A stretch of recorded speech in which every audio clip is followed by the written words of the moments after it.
আজি মই ঠিক সময়তে হৈছো উপস্থিত।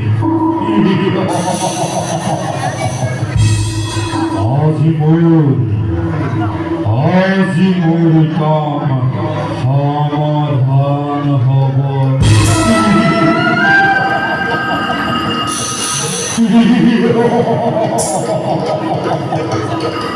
ইহঁতেই ফালে আহিব। মই এই বাটতে গৈ অঘল দুখ লৈ পৰি থাকি যেনে মহাৰাজৰ প্ৰাণপতি বধ কৰিব পাৰিলি এফালে অৰ্থৰাজ্য আৰু আনফালে ৰাজসকল যিহেতু বিচাৰো তাকেই পাওঁ।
যাওঁ, মই এই জেগাতে পৰি থাকিম।